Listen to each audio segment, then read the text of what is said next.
I want to apologize in advance if my voice sounds a little weird. I am a little bit under the weather, but I do just want to give y'all a thank you for helping me reach 2K subscribers.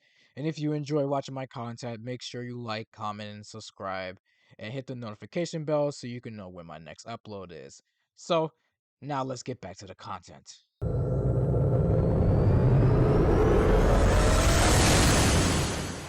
You believe that Rush Cyberfunk came out 5 months ago? It's funny because during the game's upcoming release, I actually ignored a lot of the game until the release date trailer. So I decided to go back and watch the old trailers for BRC just to see what I missed. And I discovered that there was a lot of differences between what we see in the trailers and what we got in the final game. So, I wanted to show off all the interesting things from the old Rush Cyberpunk trailers and compare them to what we got in the final release. Let's start with the first trailer. The first difference we see here is the phone. We actually get our first look at the phone, which shows the options email, music player, graffiti, and outfits. Now, the email, music player, and graffiti options are in the final game. One thing that didn't make it into the final game is the outfits option. The option to change your outfit is through the bathrooms in the final game. Maybe back then you would be able to change your outfit on the fly through your phone. That would have been pretty cool. There is even a different sound effect besides the usual phone flip sound that we hear when we open it in the actual game.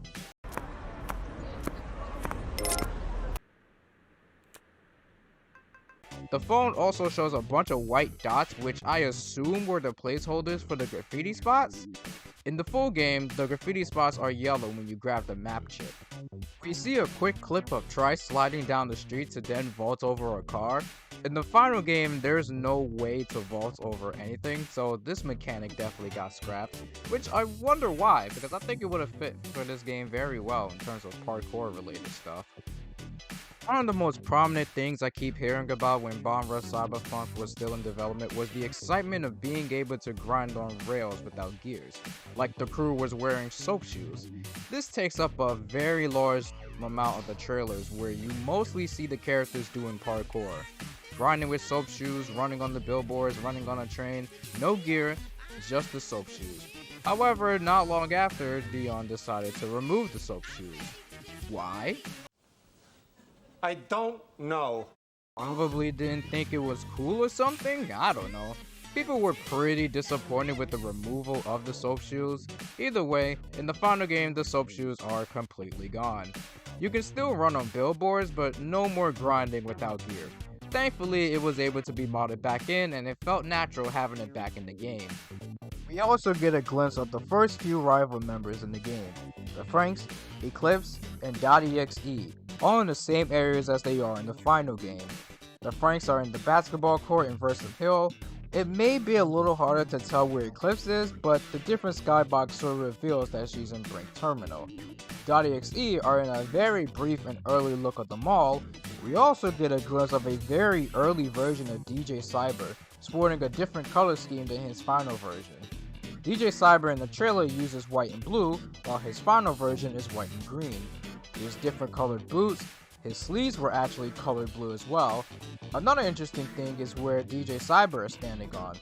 This actually doesn't exist in the final version of Bursum Hill anywhere.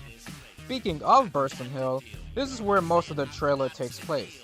It looks mostly the same as it does in the final version, but the textures are drastically different, which you can see on the street, the basketball court, and especially the underground bazaar.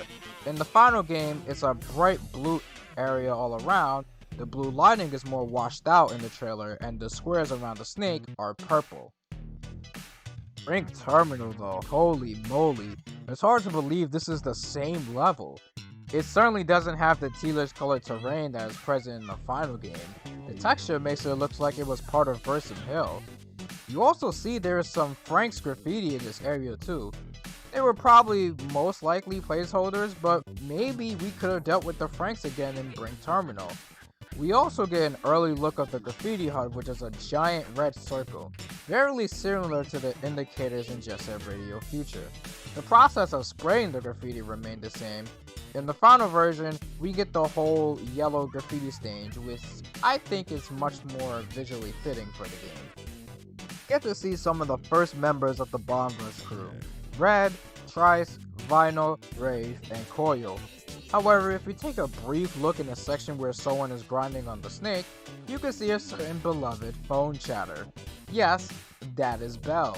Now you're probably wondering, what the heck is that on her head? That is her space helmet, because her codename in the file is a Space Girl, so she had a space helmet to complement that. Honestly though, I'm kinda glad they removed it because it looked really ugly on her.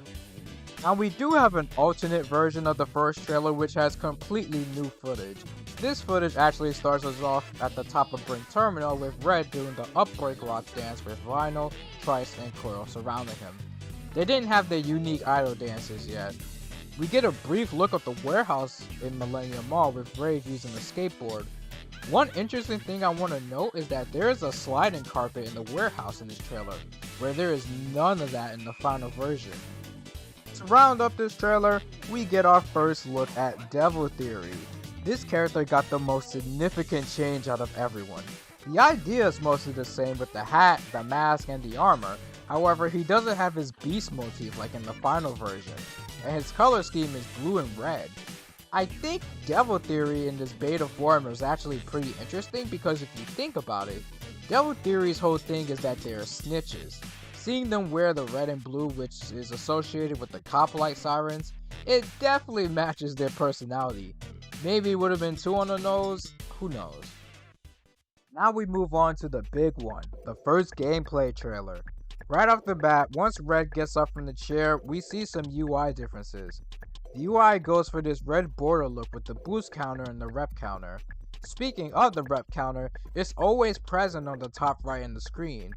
In the final version, the rep counter still appears on the top right of the screen, however, it only appears after you spray graffiti or when you're holding your phone up.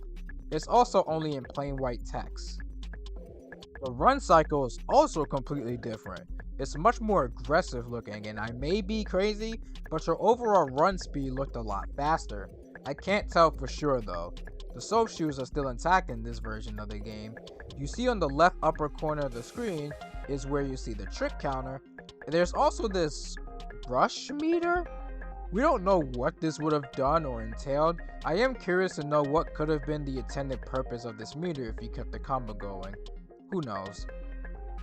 This part for me is the craziest because in this footage, Red is racing against Devil Theory stealing their beta outfits inside a Millennium Mall. All three members too. This is crazy for two reasons because A, Devil Theory's main territory is Pyramid Island in the final game, and B, this was basically a cut race. So in Millennium Mall, it does have a slide race against 9-Ball after you unlock the path on the old head. However, there's no point where you race all of .exe normally. BRC actually has so few races that it's honestly shocking. There's the race against Rave, the race against Devil Theory in Pyramid Island, the race against Futurism in Matan, the race against Koyo in Matan, and then the slide race against 9-Ball in the mall. Only 5 races, but 2 of them are actually mandatory. It's a bit of a shame that there weren't more races in the game. It could have used a bit more variety. So we get a very early look at Matan, which mostly looks the same in terms of layout. This just shows Red talking with Vinyl and she asks if he's part of the Bomb Rush crew. I want to briefly mention the moveset trailer here. At the beginning of the moveset trailer, you see that Vinyl is in the hideout with Trice. Side note, the hideout looks crazy different than how it is in the final game. Look at this place. We don't even have that car anymore. But back to Vinyl.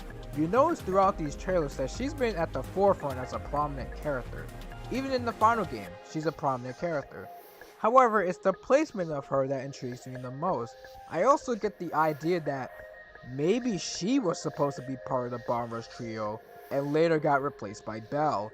It's just speculation, but it did get me thinking if Vinyl was originally supposed to be with Red and Trice.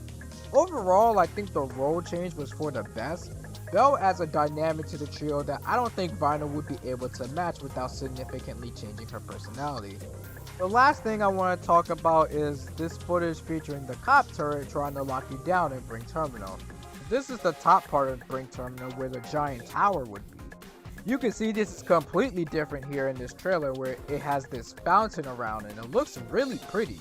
This got removed and it's reworked entirely, which now I'm kind of sad that we lost it because it looked really nice. About the police, in the final game they're all dressed in black. During development though, the police actually used to be in white outfits like the Rokaku police in Jet Set Radio Future. Another thing that Dion actually brought up on his Twitter recently about the police was that you were going to be able to ride on missiles that the cops shot at you. Which sounds like the sickest idea ever. Probably we're going to redirect the missiles back at the cops. However, this got cut because it didn't fit with how the game eventually evolved.